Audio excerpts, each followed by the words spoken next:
The Book of Daniel. An Introduction to Daniel by Ray C. Stedman. Almost everyone looks at the Book of Daniel with a sense of wonder and anticipation, because this is usually regarded as a prophetic book foretelling the future. This is true. The Book of Daniel, together with the Book of Revelation, marvelously unfolds future events as God has ordained them in the program of history. By no means has this book yet been fulfilled. Neither has the Book of Revelation. These two books, one from the Old and one from the New Testament, remarkably complement each other in their symmetry and harmony. The Book of Revelation explains the Book of Daniel. The Book of Daniel lays the basis for the Book of Revelation. If you would like to know God's program for the future, it is essential that you understand this Book of Daniel. But knowledge of the future can be a very dangerous thing. Imagine what would happen if any or all of us possessed the ability to know what is going to happen in the days ahead. Think of what an advantage that would give us in the stock market, in the buying of insurance, and in other practical matters of life. By and large, God does not unfold the future to us. Certainly not in detail, and certainly not any individual's future. But what He does show us in the prophetic scriptures is the general trends of events, and where it will all end.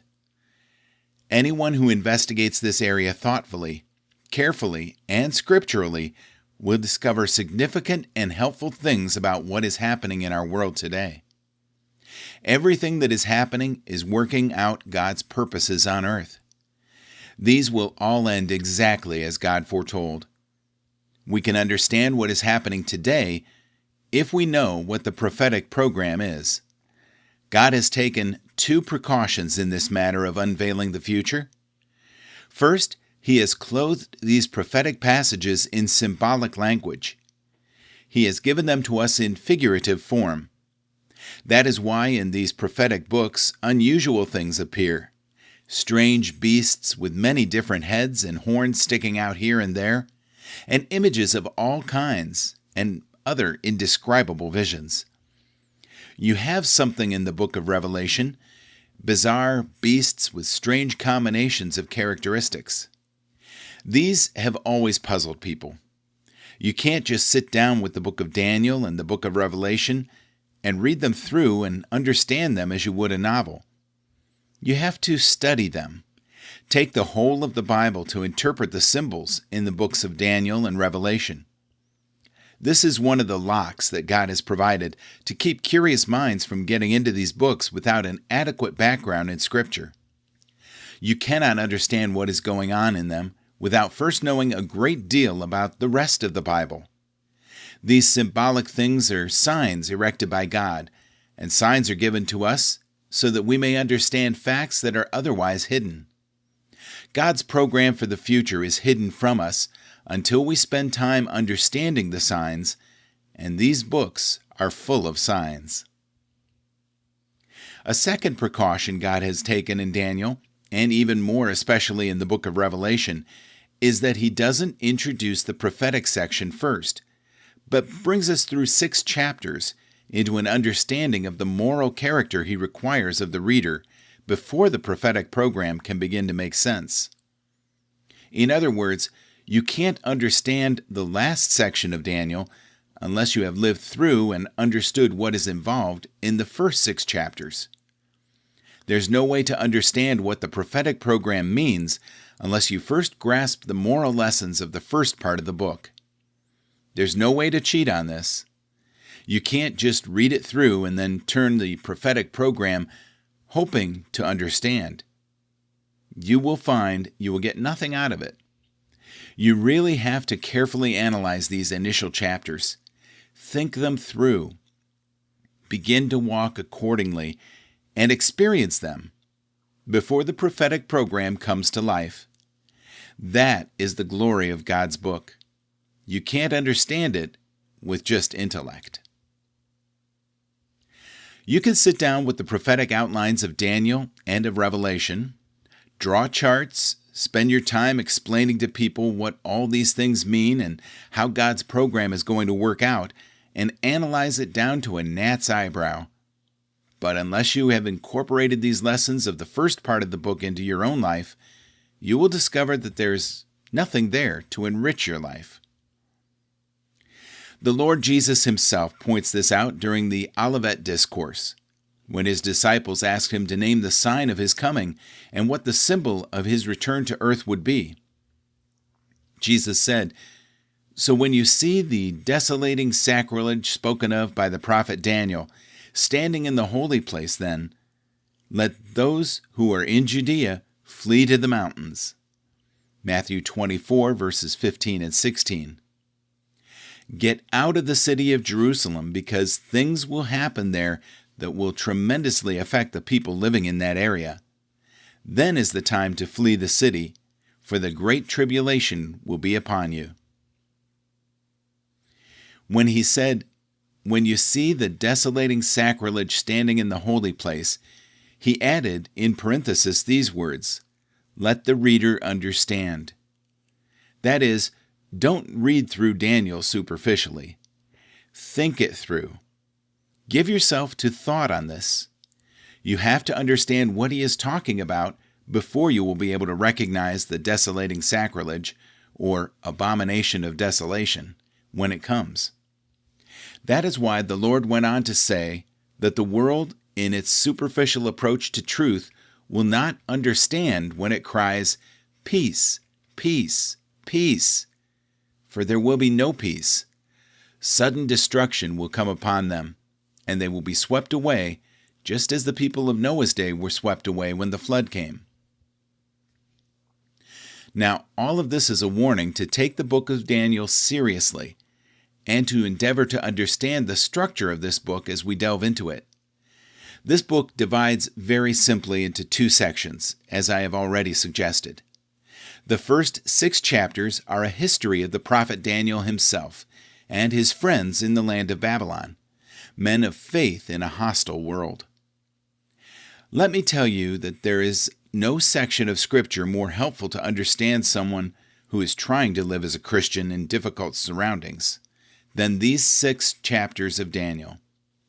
If you are working in a company surrounded by a godless crowd who are taking the name of God in vain every moment, who agree with the ideas and attitudes of the world and its ways, and who make fun of the things of God, show little interest in what God has to say to mankind, then I suggest that you read carefully the book of Daniel. The first 6 chapters are for you if you're a teenager going to school, where you are surrounded constantly by those who seem to have no interest in what God is like, or in the things of God. Daniel and his friends were themselves teenagers when they were first taken captive by Nebuchadnezzar and carried off to the land of Babylon.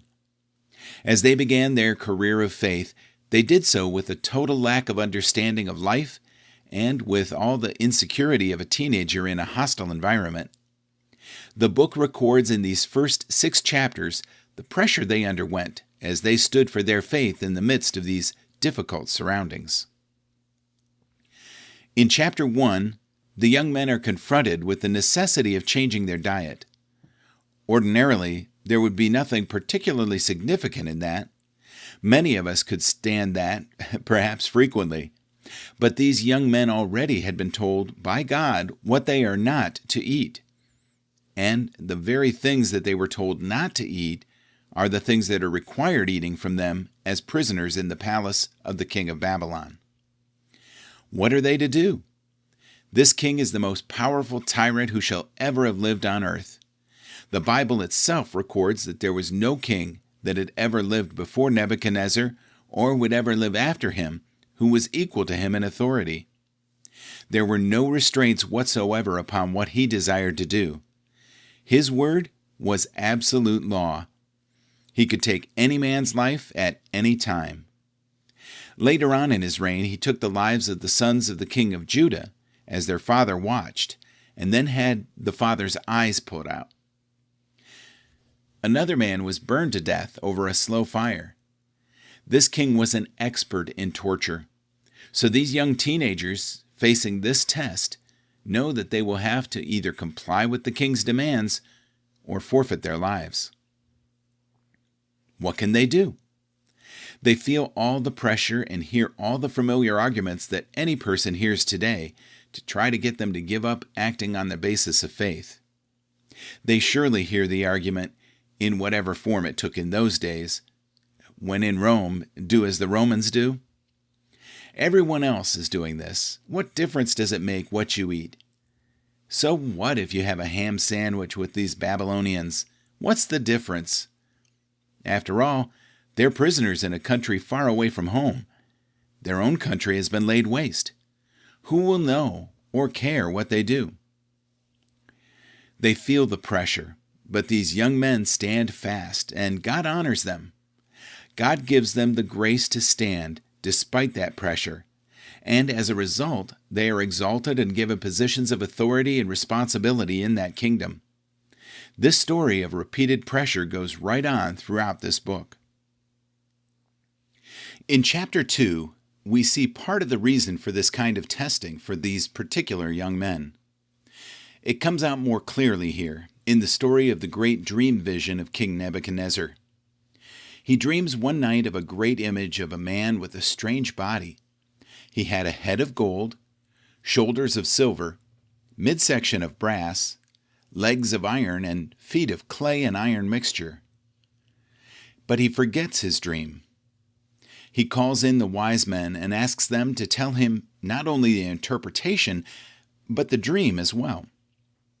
I've often wondered if this wasn't the beginning of that popular song, "You tell me your dream, and I'll tell you mine." The astrologers and the soothsayers and the sorcerers of Babylon are totally unable to come up with anything. Obviously, if the king can't tell them the dream, then they can't dream up an interpretation. Thus, their lives are forfeit. Daniel is placed in the middle of this situation. Again, God's man is pressured and threatened with death if he does not conform. Again, God's man comes through, as he always does when he is willing to stand and obey God despite the pressures. God overrules in the affairs of men. Life is never determined by mere superficial pressures. The outcome that seems logically inevitable as you face a situation is not necessarily the outcome that will happen if you are trusting in the invisible God who rules the affairs of men. And that is the great lesson of this book all the way through. You find it beautifully expressed by Daniel in his prayer to God in chapter 2. Blessed be the name of God forever and ever, to whom belongs wisdom and might. He changes times and seasons. He removes kings and sets up kings. He gives wisdom to the wise and knowledge to those who have understanding. He reveals deep and mysterious things. He knows what is in the darkness, and the light dwells with him. Chapter 2, verses 20 through 22. If you are in touch with a God like that, you don't need to worry about what the crowd is doing. For that same God is able to carry you through and to work the situation out no matter how impossible it looks. That is exactly the story of Daniel, repeated 5 different times through these first 6 chapters. And God gives to Daniel and his friends the privilege of obliging the most powerful man on earth to recognize the overall government of God. Do you know that this is exactly the position every believer is placed in today? The world lives with the idea that there is no God, or if he does exist, he has no real power. He doesn't do anything. He doesn't change history. He doesn't affect human lives. He doesn't enter into situations and make any difference. He is a great old man in the sky, off there somewhere, who really doesn't affect anything that happens down here. That is the world's philosophy. But every believer is put into a position in which, if they walk faithfully, if they obey what God says despite the pressures that are put upon them, they are given the privilege of opening the eyes of men to the fact that God exists, that he is not dead, that he is at work in the affairs of men, and that he is a power to be reckoned with. In chapter 3, you have the story of the fiery furnace. The young men are commanded to bow down before the image which Nebuchadnezzar erected, pridefully thinking of the image in his dream. Because he was told that he represented the head of gold, that he was the great king of earth, in pride he lifted himself up and caused an image to be erected on the plain. It was a huge image, as tall as some of our rockets that we shoot into the sky, and the whole crowd is gathered on the plain, with these 3 young men among them. All are ordered to bow down and worship the image.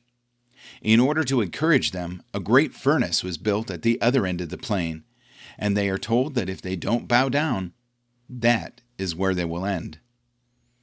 Now that is a lot of pressure for young people to bear, and they have some additional inducements as well. There is a band, and what a band! The instruments are given to us, and we don't even recognize the names of all of them. When the band plays, the horn, pipe, lyre, trigon, harp, bagpipe, and every other kind of instrument, everyone falls down and worships. All except the 3 young men.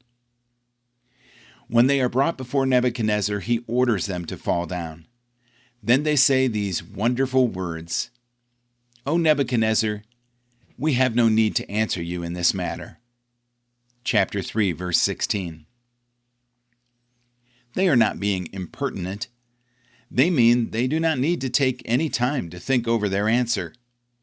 We do not need to take any counsel. We know what to say.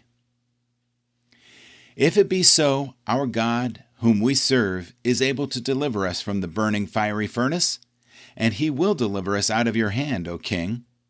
But if not, chapter 3, verse 1. Those are words of faith. But if not. Our God is able to, but we don't know the mind of God. His thoughts are greater than our thoughts. His ways are different than ours. It may be that he won't do it at all. But even if he doesn't, be it known to you, O king, that we will not serve your gods, nor worship the golden image which you have set up. Chapter 3, verses 17 and 18. Now these are young men who have learned that these things are more important than life. It is better to be dead and obedient to God than alive and disobedient to him. It is far more profitable to the individual concerned to walk with God at the cost of life itself than to be disobedient to what God has said. God will never be in any man's debt. Therefore, he greatly honors these young men. As a result, they come out of the fiery furnace without even the smell of fire upon them. You know the record. What an amazing story that is. Then in chapter 4, you have the conversion of Nebuchadnezzar. Did you know that this whole chapter is the testimony of the greatest king that ever lived, the greatest tyrant that ever ruled? It is the story of how God broke the pride of his heart, humiliated him, humbled him, allowed him to exercise his pride until it resulted in what always results when men live in pride: madness. He went out and ate grass in the field for 7 years. His throne was preserved, but he acted like an animal. This is what always happens to man when he chooses to walk out of the fellowship with the living God. He becomes animal-like, beastly, brutish. King Nebuchadnezzar became like an animal. Then the king tells how his reason was restored to him by the grace of God. And his closing word in this chapter is a great testimony of faith, of how God humbled him and brought him back. Now I, Nebuchadnezzar, praise and extol and honor the King of heaven, for all his works are right, and his ways are just, and those who walk in pride he is able to abase. Chapter 4, verse 37. Who brought him to this? Humanly speaking, it was Daniel and his friends. 4 young men were used of God to win the heart of the greatest king of the greatest empire the world has yet seen. Now look at chapter 5. Here is the story of the handwriting on the wall, the familiar story of King Belshazzar. Note the luxury and licentiousness and the lust of that kingdom. A deteriorating kingdom, yet in the midst of it, Daniel, having lived through 3 empires, is still prime minister. God uses him to interpret the strange figure of the hand that appears and writes upon the wall. The judgment of God upon that licentious king.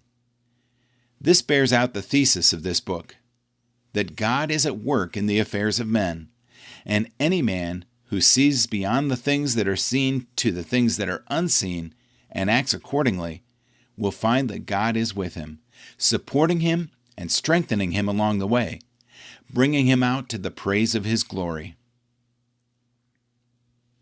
Chapter 6 tells of the lion's den, but it is the same story told in still another way. Darius throws Daniel into the lion's den, but God sent his angel to shut the lions' mouths. Daniel is brought out again, delivered by the hand of God.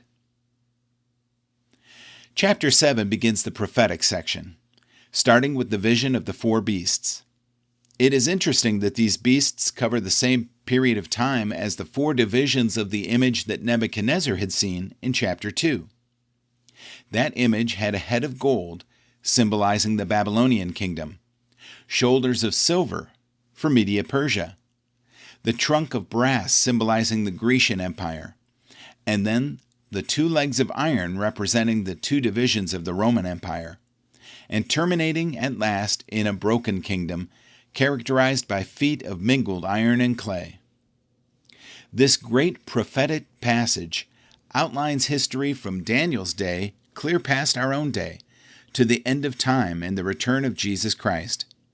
For as the prophet watches, he sees a stone cut out without a hand strike the image on its feet, utterly demolishing it, and then grow to be a great mountain to fill the earth.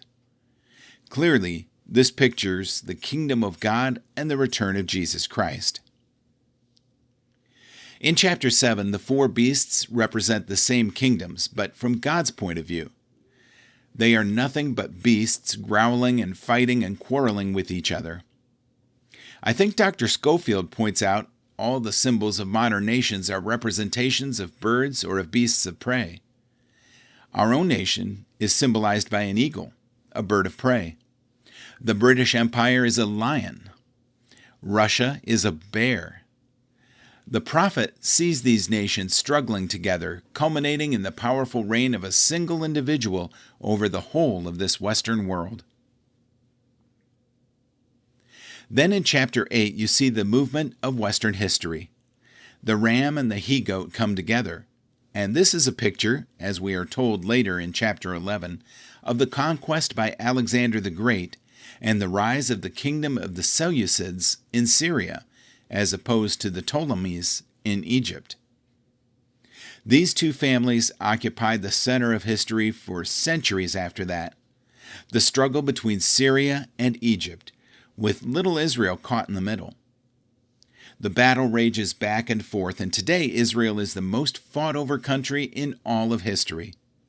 More battles have occurred in the land of Israel than in any other spot on the face of the earth, and it is in that very same area where the last great battle, the Battle of Armageddon, is yet to be fought. In the midst of this, in chapter 9, is Daniel's wonderful prayer as he pours his heart out to God. The answer to his prayer, in the last section of the chapter, is one of the most remarkable prophecies in all the Bible. The prophecy of the 70 weeks. This is the timetable of prophecy concerning the nation Israel. It gives us the principle that is called the Great Parenthesis. God has interrupted his program for Israel and has inserted between the first coming and the second coming of the Lord Jesus the present age in which we live. This indeterminate period, which has now spanned more than 1900 years, comes between the 69th week of years and the 70th of the prophecy. The 70th week, a week of 7 years, is yet to be fulfilled for Israel. As you read of this, you will see that this is what the book of Revelation and other prophetic passages call the Great Tribulation, or the time of Jacob's trouble. It lies ahead. It has been broken off from the other 69, and it is yet to be fulfilled. Then in chapter 10, the things unseen, which are behind the things that are seen. This is another great revelation of God's sovereign government in the affairs of men, and it is the explanation of the events of history. What causes the things that happen today? Well, there are unseen forces at work, and these forces are here clearly revealed to Daniel. Chapter 11 is one of the most remarkable chapters in the Bible, in that it records prophecy that for the most part has been fulfilled in detail. It foretells the struggle between the king of Syria and the king of Egypt, which took place after Daniel's day. It is prophetically and historically fulfilled. These historic events are described in great detail and cover 200 or 300 years of history. You can see that the prophecies here have been worked out exactly in the pattern of history. Among other outstanding individuals, Cleopatra appears in this chapter, prophetically foretold. When you come to the 36th verse of the 11th chapter, a noteworthy break occurs.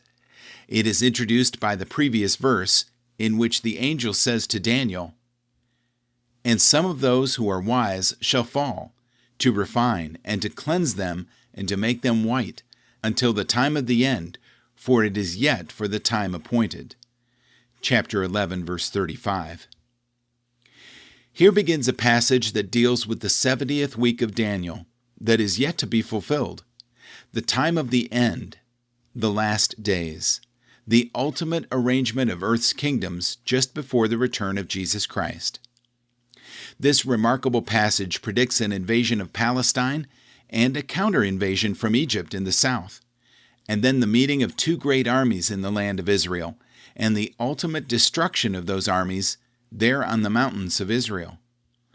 There's also clearly described in the 38th and 39th chapters of Ezekiel and the 2nd chapter of Joel, and you will find other prophetic references to this.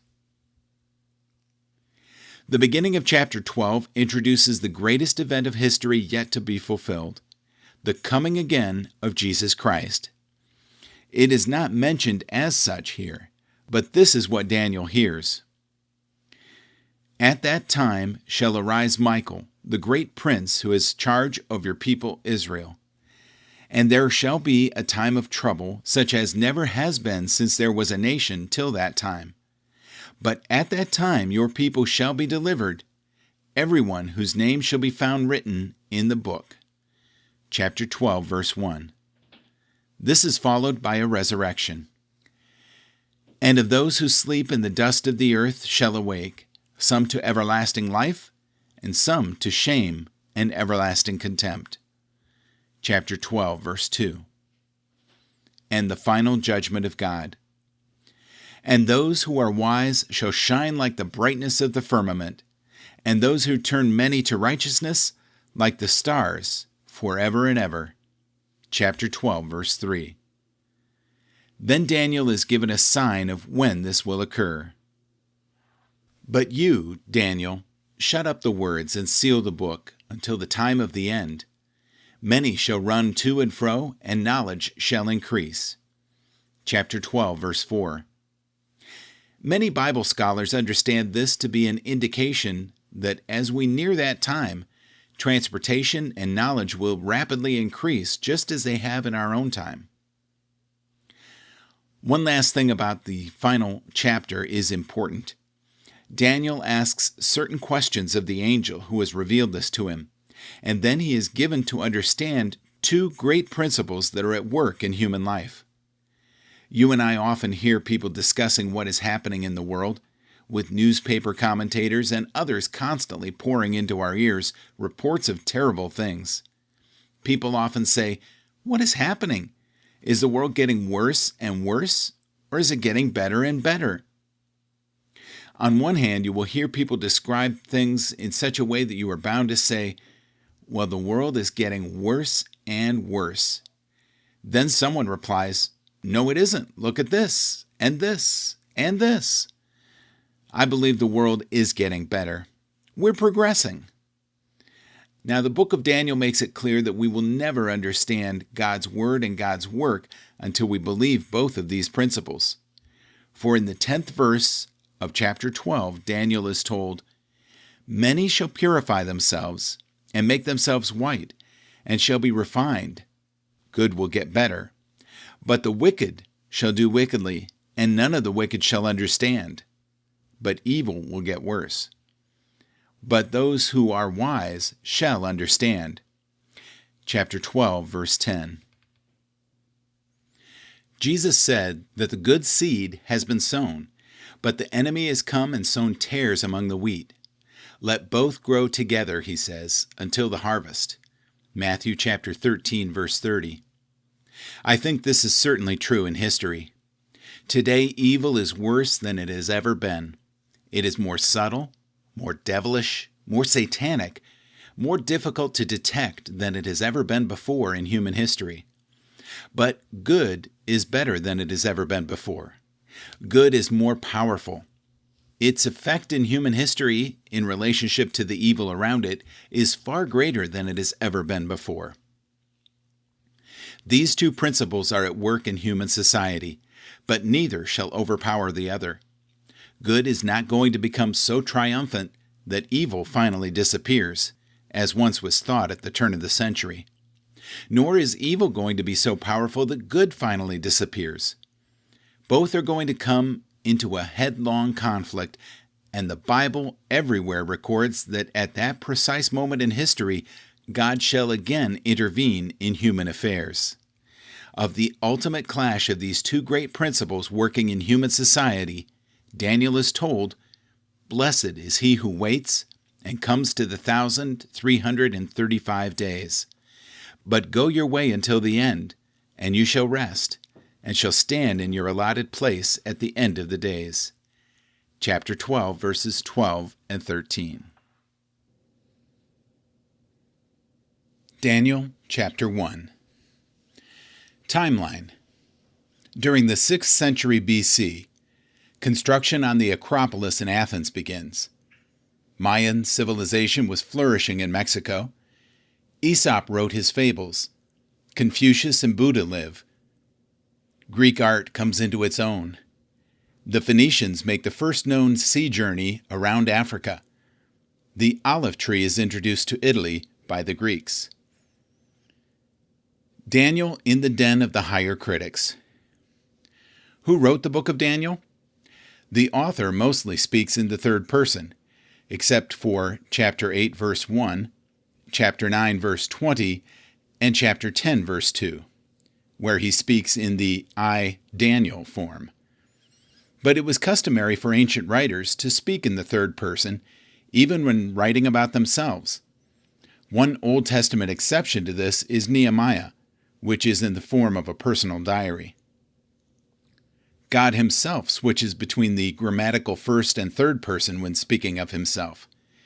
Compare Exodus chapter 20, verse 2, "I am the Lord your God," and chapter 20, verse 7, "For the Lord will not hold him guiltless."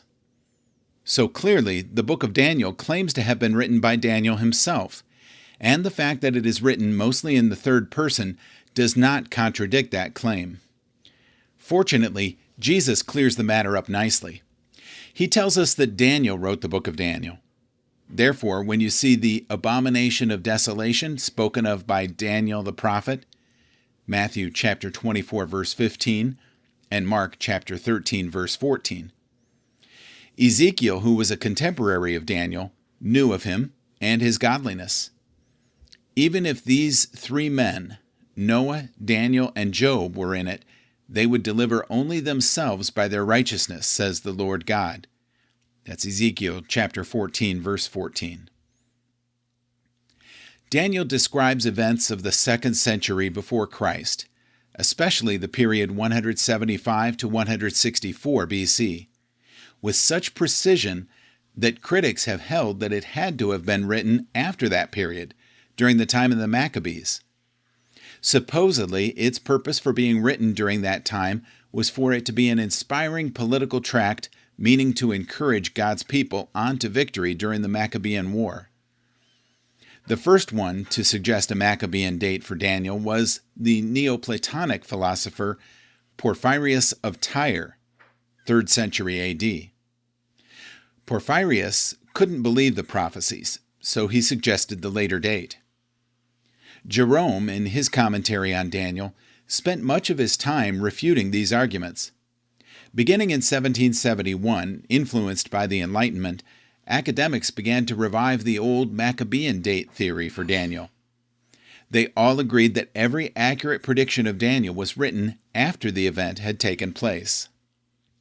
The modern argument is based on supposed inevitable mistakes that a 2nd century BC writer would make when writing about a period 400 years before, in the 6th century BC. In our own day, it would be as if someone wrote a story about the Pilgrims landing at Plymouth Rock with speedboats and computers. We would know that it was a forgery. There are usually said to be 5 main historical blunders: the wrong date for Nebuchadnezzar's invasion, using the word Chaldeans to describe a class of soothsayers, the obviously legendary account of Nebuchadnezzar's madness, King Belshazzar and his relationship to Nabonidus, and the legendary figure of Darius the Mede. There is also a linguistic argument made saying that the Greek words used in Daniel, words that would not have come into the Hebrew vocabulary until the 2nd century BC. As we go through Daniel, we will give special attention to these issues and what modern archaeological research has to say about them. But we should ask, why such a strong attack against Daniel? Simply because Daniel contains more fulfilled prophecies than any other book in the Bible. In New Testament prophecy, Daniel is referred to more than any other Old Testament book. Marxist governments have prohibited preaching from passages like Daniel because they tell God's words on the course of history where he and his people win. Daniel chapter 1, verse 1. In the 3rd year of the reign of Jehoiakim, king of Judah, came Nebuchadnezzar, king of Babylon, unto Jerusalem, and besieged it. Daniel chapter 1, verse 2. And the Lord gave Jehoiakim, king of Judah, into his hand, with part of the vessels of the house of God, which he carried into the land of Shinar, to the house of his God, and he brought the vessels into the treasure house of his God. Nebuchadnezzar conquers Jerusalem. Jehoiakim was a Judean king, placed on the throne by Pharaoh Necho of Egypt. His name, Jehovah Raises Up, belied his illegitimate ascendancy. Nebuchadnezzar is a Hebrew transliteration of the Babylonian name Nebu-Kudurri-Utsur, which means Nebu protects the crown. Why did Nebuchadnezzar come down against Jerusalem? Because the Pharaoh of Egypt invaded Babylon. The young prince Nebuchadnezzar defeated the Egyptians at Carchemish. Then he pursues the fleeing Egyptian army all the way down to the Sinai. Along the way, or on the way back, he subdued Jerusalem, which had been loyal to the Pharaoh. This, 605 BC, was the first but not the last encounter between Nebuchadnezzar and Jehoiakim. There would be 2 later invasions, 597 and 587 BC. Is this a historical blunder? This invasion in 605 BC is not mentioned in the Book of Kings, but Josephus' quoting of the Babylonian historian Berosus shows that the biblical account of there being 3 separate Babylonian attacks on Judah is accurate against Apion 1:19, Antiquities 10:11 and 1. The Babylonian Chronicles are a collection of tablets discovered as early as 1887 and are held in the British Museum. In them, Nebuchadnezzar's 605 BC presence in Judah is documented and clarified. When the Babylonian Chronicles were finally published in 1956, they gave us detailed political and military information of the first magnitude for the first 10 years of Nebuchadnezzar's reign. These tablets were prepared by L.W. King in 1919. Then he died, and they were neglected for 4 decades. The victory of Nebuchadnezzar over the Egyptians at Carchemish in May or June of 605 is also documented by excavations. They found evidences of battle, vast quantities of arrowheads, layers of ash, and a shield of Greek mercenary fighting for the Egyptians. This campaign was interrupted suddenly when Nebuchadnezzar heard of his father's death and had to race back to Babylon to secure his succession to the throne. He traveled about 500 miles in 2 weeks. Remarkable speed for the time. The siege of Jerusalem in 605, which was cut short by this news, is not specifically detailed in the Babylonian Chronicles, but is entirely consistent with the record. There is also no contradiction between Daniel, who says this happened in the 3rd year of Jehoiakim, and Jeremiah chapter 46 verse 2, which says that it was in the 4th year of Jehoiakim. Daniel reckons a king's years in the Babylonian method. The first year of a king's reign begins at the beginning of the calendar year after he takes the throne. In the 597 BC deportation, Jehoiakim, Ezekiel, and others were taken away. This deportation is described in 2 Kings chapter 24 verses 14 through 16. In the 587 BC invasion, the city of Jerusalem and the temple were destroyed. 2 Kings chapter 25 verses 9 and 10. God's hand is obvious. He is in command. This was prophesied in Isaiah 39 verse 7. And they shall take away some of your sons, who will descend from you, whom you will beget, and they shall be eunuchs in the palace of the king of Babylon. This prophecy has led some to think that Daniel and his companions were made eunuchs. Certainly the Hebrew term seres was used of literal eunuchs, but the word derives from a phrase that simply means to be a servant of the king. It wasn't necessarily exclusively applied to eunuchs. 2 main reasons for the captivity: idolatry and Israel's failure to observe the Sabbaths for the land. Leviticus chapter 25 verses 1 to 7 and chapter 26 verses 2 to 35. God always settles his accounts with those who refuse to heed his warnings. Some of the articles of the house of God: Nebuchadnezzar did not take all the furnishings of the temple. The rest were brought to Babylon later. The confiscation of these items and their deposit in a Babylonian temple was a dramatic declaration of the opinion, "My God is better than your God." Would the God of Israel be able to vindicate himself? This was a low time for Judah and God's people. It would seem that the God of Israel had lost to the gods of Assyria, Egypt, and Babylon. Daniel shows God vindicating himself at a time when the conquering of Israel might have brought his reputation into disrepute. Daniel chapter 1 verse 3. And the king spoke unto Ashpenaz, the master of his eunuchs, that he should bring certain of the children of Israel, and of the king's seed, and of the princes. Daniel chapter 1 verse 4. Children in whom was no blemish, but well favored, and skillful in all wisdom, and cunning in knowledge, and understanding science, such as had ability in them to stand in the king's palace, and whom they might teach the learning and tongue of the Chaldeans.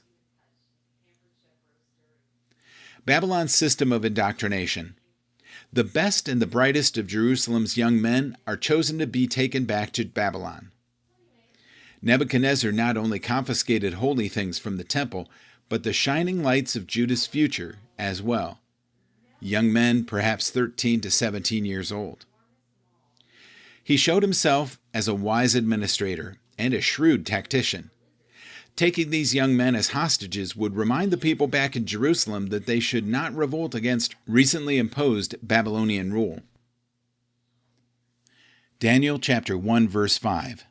And the king appointed them a daily provision of the king's meat, and of the wine which he drank, so nourishing them 3 years, that at the end thereof they might stand before the king.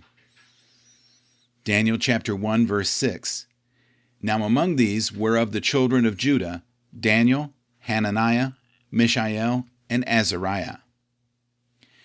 Daniel chapter 1, verse 7. Unto whom the prince of the eunuchs gave names, for he gave unto Daniel the name of Belteshazzar, and to Hananiah of Shadrach, and to Mishael of Meshach, and to Azariah of Abednego. In Babylon, the Hebrew youths are groomed for the civil service. It was a given that these would be provided for by the government, but to have the same food and wine that was prepared for the king was intended as a special honor. 4 of these youths had their names changed. Daniel, God is my judge, to Belteshazzar, Bel's prince. Hananiah, beloved by the Lord, to Shadrach, illumined by sun god. Mishael, who is as God, to Meshach, who is like Venus. Azariah, the Lord is my help, to Abednego, servant of Nego. The purpose of the food, names, and education was simple: total indoctrination, and a leaving behind of the Hebrew God and culture. Undoubtedly, Nebuchadnezzar wanted to communicate to these young men, "Look to me for everything." Daniel and his friends refused, insisting to look to God. Calvin says that Nebuchadnezzar knew that the Jews were a stiff-necked and obstinate people, and that he used the sumptuous food to soften up these captives. In the same way, Satan wants to indoctrinate us into the world system. He wants us to feed on what the world offers, to identify or name ourselves according to the world, and to educate ourselves in the ways of the world. Daniel chapter 1, verse 8. But Daniel purposed in his heart that he would not defile himself with the portion of the king's meat, nor with the wine which he drank. Therefore he requested of the prince of the eunuchs that he might not defile himself. Daniel and his friends refused to eat the king's food. Daniel's decision to be faithful. The word for defile himself carries the thought of polluting, staining, defiling. See also Isaiah 59, verse 3, Zephaniah 3, verse 1, and Malachi 1, verse 7. That Daniel requested that he might not defile himself implies that he explained the religious basis for his request. He didn't justify what he was doing on the basis of good health or any other thing except godliness. Wine was not forbidden by God, but in pagan cultures, like many meats, it was dedicated to the gods. Why would Daniel and his friends consider the king's food defiled? Undoubtedly, it was not kosher. It was probably sacrificed to idols. It implied fellowship with Babylon's cultural system. By Eastern standards, to share a meal was to commit oneself to friendship. It was of covenant significance. Why this was such a courageous decision? The king had ordered the menu. To disobey could result in very severe punishment. The food itself was no doubt pretty attractive, and seemed pretty good compared to vegetables and water for 3 years. Separated from family and home, it would have been easy to compromise. It would have been easy to think that God had let them down by allowing them to be carried away into Babylon. Why should they risk their necks for a God who let them down?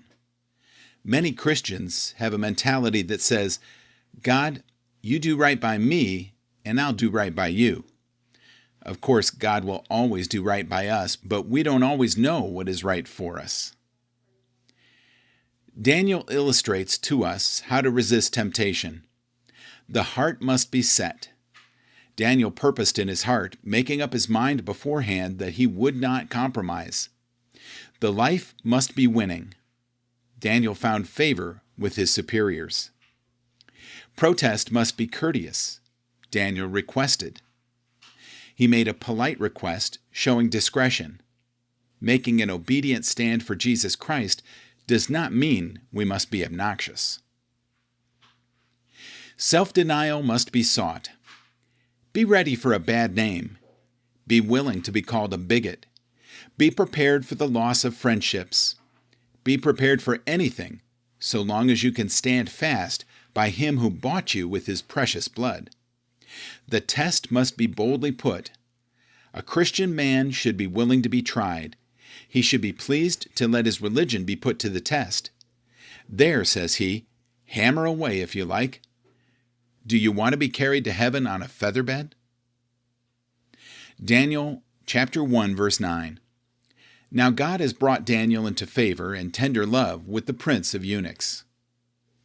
The result of Daniel's courageous decision. What God did. God gives Daniel favor and goodwill with the authorities. God will never abandon us when we stand for him. God moved upon the authorities to regard Daniel with goodwill, but also worked through the wise actions of Daniel to cultivate this goodwill. Daniel chapter 1, verse 10. And the prince of the eunuchs said unto Daniel, I fear my lord the king, who hath appointed your meat and your drink. For why should he see your faces worse liking than the children which are of your sort? Then shall ye make me endanger my head to the king. Daniel chapter 1, verse 11. Then said Daniel to Melzar, whom the prince of the eunuchs had set over Daniel, Hananiah, Mishael, and Azariah. Daniel chapter 1, verse 12. Prove thy servants, I beseech thee, 10 days, and let them give us pulse to eat and water to drink. Daniel chapter 1, verse 13. Then let our countenances be looked upon before thee, and the countenance of the children that eat of the portion of the king's meat, and as thou seest, deal with thy servants. What Daniel did. Daniel wisely, and with great trust in God, suggests a plan. He was sensitive to seeing the situation through the steward's eyes, and addressing his legitimate concerns.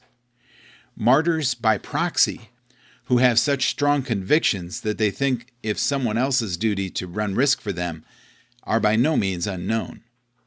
Vegetables refer to all kinds of grain and plant, not strictly vegetables.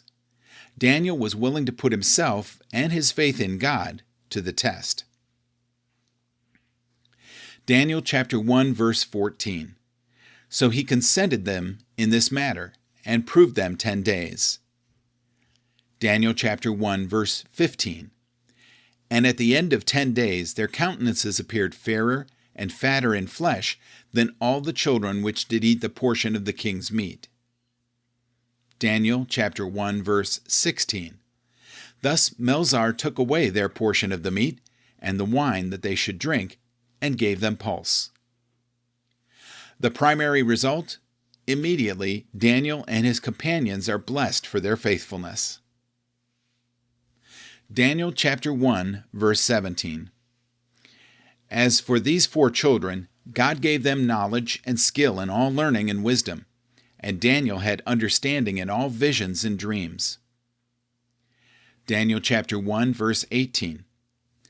Now at the end of the days that the king had said he should bring them in, then the prince of the eunuchs brought them in before Nebuchadnezzar.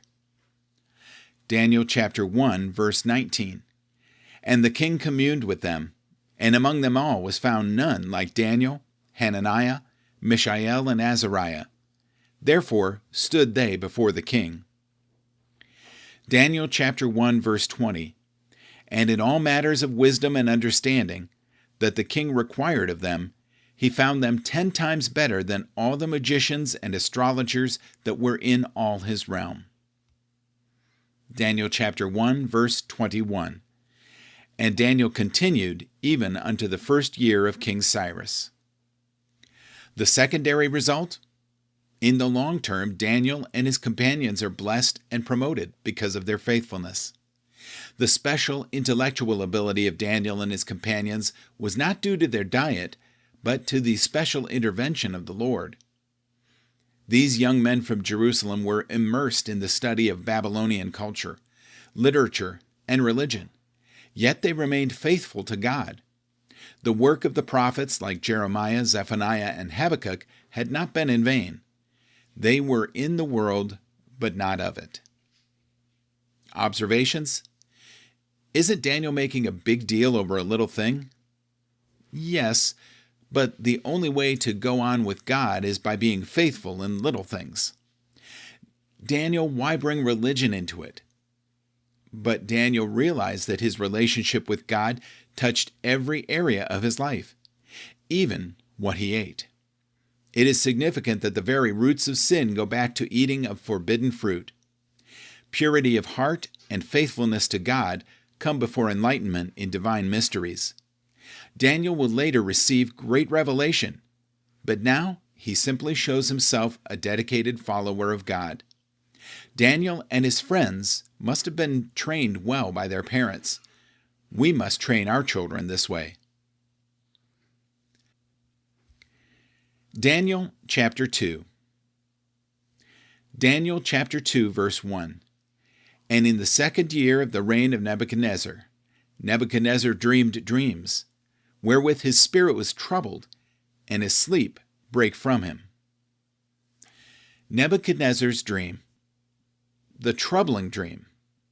Some commentators say that this happened while Daniel was in his 3-year training course. Others say that it was soon after he was finished. The year 602, by Babylonian methods of dating the ascension of a king, could be both the second of Nebuchadnezzar's reign and after 3 years of training for the Hebrew youths. There was something disturbing about this dream, and Nebuchadnezzar knew it was unusually significant. Daniel chapter 2, verse 2. Then the king commanded to call the magicians, and the astrologers, and the sorcerers, and the Chaldeans, for to shew the king his dreams. So they came and stood before the king. Daniel chapter 2, verse 3. And the king said unto them, I have dreamed a dream, and my spirit was troubled to know the dream. Daniel chapter 2, verse 4. Then spake the Chaldeans to the king in Syriac, O king, live forever. Tell thy servants the dream, and we will shew you the interpretation. Daniel chapter 2, verse 5. The king answered and said to the Chaldeans, The thing is gone from me. If ye will not make it known unto me the dream, with the interpretation thereof, ye shall be cut in pieces, and your house shall be made a dunghill. Daniel chapter 2, verse 6. But if ye shew the dream and the interpretation thereof, you shall receive of me gifts and rewards and great honor. Therefore, shew me the dream and the interpretation thereof. Daniel chapter 2, verse 7. They answered again and said, Let the king tell his servants the dream, and we will show you the interpretation. Daniel chapter 2, verse 8. The king answered and said, I know of certainty that ye would gain the time, because ye see the thing is gone from me. Daniel chapter 2, verse 9. But if ye will not make known unto me the dream, there is but one decree for you, for ye have prepared lying and corrupt words to speak before me, till the time be changed. Therefore tell me the dream, and I shall know that you can shew me the interpretation thereof. Nebuchadnezzar demands to know the dream and its interpretation from his wise men. It is hard to say if Nebuchadnezzar really remembered the dream or not. He may have had a sense of it, but have been fuzzy on remembering the details. Nebuchadnezzar had no criteria by which to judge the accuracy of their interpretation, but could test their ability to tell what he had dreamed. In fact, it was the business of these wise men to be able to contact the divine and get secrets from the spirit realm. The harsh posture of Nebuchadnezzar, as well as the method of execution he describes, is perfectly consistent with an ancient Eastern monarch. Archer describes one method of dismemberment. The victim was tied to 4 trees with a rope at each limb. The trees were bent inwards and tied together at the top. The top rope was cut, and the body was snapped into 4 pieces. Daniel chapter 2, verse 10. The Chaldeans answered before the king and said, There is not a man upon the earth that can show the king's matter. Therefore there is no king, lord, nor ruler that asks such things at any magician or astrologer or Chaldean. Daniel chapter 2, verse 11. And it is a rare thing that the king requires, and there is none other that can show it before the king, except the gods whose dwelling is not with flesh. These wise men explain the impossibility of Nebuchadnezzar's request, and in so doing, they confess that true revelation comes from God down to man. It is not the achievement of man. The strategy of the wise men was to convince the king that he was being unreasonable, not that they were being incompetent. They were like some modern ministers of our own day who spend their time studying philosophy, psychiatry, psychology, social science, political science, and then continue under the pretense of being God's messenger to men. Daniel chapter 2, verse 12. For this cause the king was angry and very furious, and commanded to destroy all the wise men of Babylon. Daniel chapter 2, verse 13. And the decree went forth that the wise men should be slain, and they sought Daniel and his fellows to be slain. A furious Nebuchadnezzar sentences all his wise men to death. Nebuchadnezzar, though a despot, knew that false religion was worse than useless. It was a curse. As a new king, Nebuchadnezzar may have been using this situation to test the suitability of his father's old advisors. They seem to be lacking. Daniel chapter 2, verse 14. Then Daniel answered with counsel and wisdom to Arioch, the captain of the king's guard, which was gone forth to slay the wise men of Babylon. Daniel chapter 2, verse 15. He answered and said to Arioch, the king's captain, Why is the decree so hasty from the king? Then Arioch made the thing known to Daniel. Daniel chapter 2, verse 16. Then Daniel went in, and desired of the king that he would give him time, and that he should show the king the interpretation. God reveals the dream to Daniel. Daniel reacts to Nebuchadnezzar's decree by asking for a brief extension. Daniel is obviously innocent in all this, yet he calmly and discreetly deals with the situation.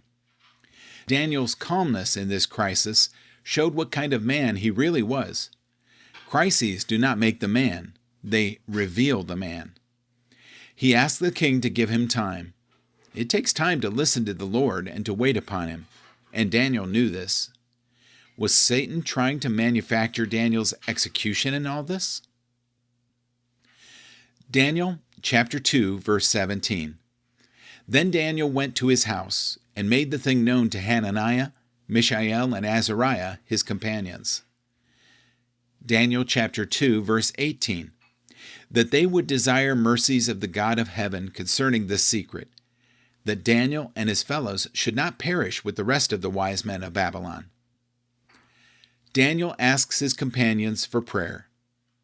Daniel was in the type of situation where God truly works, one of human impossibility with the stress on urgency. The battle was won when Daniel prayed with his friends. It is a privilege to have praying friends. In prayer meetings such as this, history has been made. No doubt, their prayers were extremely earnest, and God listens to earnest prayer. Daniel has confidence that God could do an unprecedented miracle. Joseph had interpreted dreams with God's help, but had not reconstructed the dreams. Daniel chapter 2, verse 19.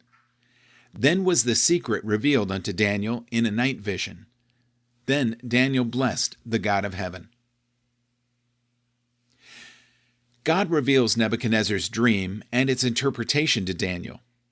This was not religion, but revelation. It came as a night vision. A dream? A vision at night?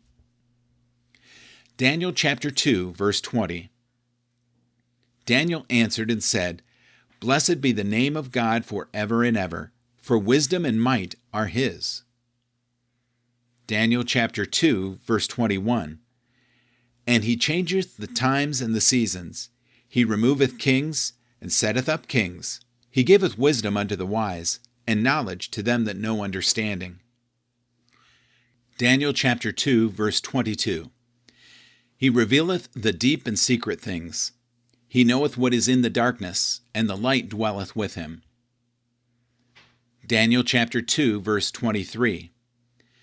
I thank thee and praise thee, O thou God of my fathers, who hast given me wisdom and might, and hast made known unto me now what we desired of thee.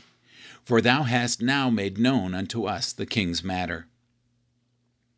Daniel's praise to God for this revelation.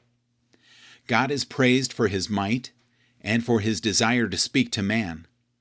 Daniel has the certainty of faith to believe that God has given him the answer, even when he has not confirmed it before Nebuchadnezzar yet. Daniel chapter 2, verse 24. Therefore Daniel went in unto Arioch, whom the king had ordered to destroy the wise men of Babylon. He went and said thus unto him, Destroy not the wise men of Babylon. Bring me in before the king, and I will show unto the king the interpretation. Daniel chapter 2, verse 25. Then Arioch brought in Daniel before the king in haste, and said thus unto him, I have found a man of the captives of Judah, that will make known unto the king the interpretation. Daniel chapter 2, verse 26. The king answered and said to Daniel, whose name was Belteshazzar, Art thou able to make known unto me the dream which I have seen, and the interpretation thereof? Daniel chapter 2, verse 27. Daniel answered in the presence of the king and said, The secret which the king hath demanded cannot the wise men, the astrologers, the magicians, the soothsayers show unto the king. Daniel chapter 2, verse 28. But there is a God in heaven that revealeth secrets, and maketh known to the king Nebuchadnezzar what shall be in the latter days. Thy dream and the visions of thy head upon thy bed are these. Daniel chapter 2, verse 29. As for thee, O king, thy thoughts came into thy mind upon thy bed, what shall come to pass hereafter, and he that revealeth secrets make known to thee what shall come to pass. Daniel chapter 2, verse 30. But as for me, this secret is not revealed to me for any wisdom that I have more than any living, but for their sakes that shall make known the interpretation to the king, and that thou mightest know the thoughts of thy heart. The dream of Nebuchadnezzar and its interpretation. Daniel is ushered into the king's presence and gives glory to God for revealing the dream. Arioch tries to glorify himself and Daniel in verse 25, I have found a man. But Daniel gives all the glory to God in verse 28, in contrast to the Babylonian gods. Daniel chapter 2, verse 31. Thou, O king, sawest and beheld a great image. This great image, whose brightness was excellent, stood before thee, and the form thereof was terrible. Daniel chapter 2, verse 32. This image's head was of fine gold, his breast and his arms of silver, his belly and his thighs of brass. Daniel chapter 2, verse 33. His legs of iron, his feet part of iron and part of clay. Daniel chapter 2, verse 34. Thou sawest till that a stone was cut out without hands, which smote the image upon his feet, that were of iron and clay, and brake them into pieces. Daniel chapter 2, verse 35. Then was the iron, the clay, the brass, the silver, and the gold broken to pieces together, and became like the chaff of the summer threshing floors. And the wind carried them away, that no place was found for them, and the stone that smote the image became a great mountain, and filled the whole earth. The dream is described by Daniel. Daniel's description is clear. This is a massive image, or statue, made of different materials. The image is destroyed by a stone made without hands, and is blown away like worthless chaff, while the stone comes to dominate the whole earth. Daniel chapter 2, verse 36. This is the dream, and we will tell the interpretation thereof before the king. Daniel chapter 2, verse 37. Thou, O king, art a king of kings, for the God of heaven hath given thee a kingdom, power, and strength, and glory. Daniel chapter 2, verse 38. And wheresoever the children of men dwell, the beasts of the field and the fowls of the earth hath he given into thine hand, and hath made thee ruler over them all. Thou art this head of gold. Daniel chapter 2, verse 39. And after thee shall arise another kingdom inferior to thee, and another third kingdom of brass, which shall bear rule over all the earth. Daniel chapter 2, verse 40. And the fourth kingdom shall be as strong as iron, for as much as iron breaketh in pieces and subdueth all things, and as iron that breaketh all these, shall it break in pieces and bruise. Daniel chapter 2, verse 41.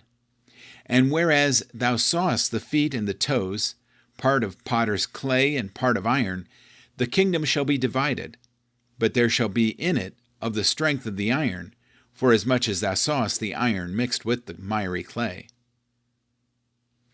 Daniel chapter 2, verse 42. And as the toes of the feet were part of iron and part of clay, so the kingdom shall be partly strong and partly broken. Daniel chapter 2, verse 43. And whereas thou sawest iron mixed with miry clay, they shall mingle themselves with the seed of men, but they shall not cleave one to another, even as iron is not mixed with clay. Daniel chapter 2, verse 44. And in the days of these kings shall the God of heaven set up a kingdom, which shall never be destroyed, and the kingdom shall not be left to other people. But it shall break in pieces and consume all these kingdoms, and it shall stand forever. Daniel chapter 2, verse 45. For as much as thou sawest that the stone was cut out of the mountain without hands, and that it brake in pieces the iron, the brass, the clay, the silver, and the gold, the great God hath made known to the king what shall come to pass hereafter, and the dream is certain, and the interpretation thereof sure. The interpretation of the dream. Nebuchadnezzar is clearly said to be the head of gold. After him will come 3 other kingdoms, then the final kingdom set up by God. The empires succeeding Babylon were the Medo-Persian, the Greek, and the Roman. They are inferior not in the sense of size or duration, quite the opposite, but in the sense of centralization of absolute power. The metals become less valuable and weighty according to specific gravity, but they do become stronger. In value, we see a devolution, not evolution. Babylonia stood for 66 years, Medo-Persia for 208 years, Greece 185 years, and Rome was so strong that it stood for more than 500 years. Note the distinction between the feet and the legs. The feet seem to describe a confederation of kings, during which Jesus will establish his kingdom on earth. Since there is no fulfillment of this federation of kings, which seems to number 10 because of the number of toes, and passages like Daniel chapter 7 verse 24 and Revelation chapter 17 verse 12. In ancient Roman history, this prophecy must still be future. Therefore, the final superpower of the world is thought to be a revival of the Roman Empire, a continuation of the image. This will be the final world empire that the returning Jesus will conquer over. Analysis. This is a human image representing man's rule in this earth. That day will end. This is an amazing prophecy. God can tell us the future because he controls all of history. We do well to remember that Rome was nothing but a little village on the banks of the Tiber when Nebuchadnezzar dreamed his dream. Liberal scholars do not believe that the fourth kingdom is Rome, but they say it is Greece, and that the second and third kingdoms are Media and Persia respectively, instead of the Medo-Persian Empire as a whole. They interpret this way because they believe that it would have been impossible for Daniel, writing in the Maccabean period, of course, to predict the Roman Empire. Daniel chapter 2, verse 46. Then the king Nebuchadnezzar fell upon his face and worshipped Daniel, and commanded that they should offer an oblation and sweet odors unto him. Daniel chapter 2, verse 47. The king answered unto Daniel, and said, Of a truth it is, that your God is a God of gods, and a Lord of kings, and a revealer of secrets, seeing that thou couldest reveal the secret. Daniel chapter 2, verse 48. Then the king made Daniel a great man, and gave him many great gifts, and made him ruler over the whole province of Babylon, and chief of the governors over all the wise men of Babylon. Daniel chapter 2, verse 49. Then Daniel requested of the king, and he set Shadrach, Meshach, and Abednego over the affairs of the province of Babylon. But Daniel sat in the gate of the king. Nebuchadnezzar reacts by praising Daniel, his God, and by promoting Daniel and his friends. It is fitting that Daniel's friends, who had accomplished much of the victory through their prayers, get to share in Daniel's advancement.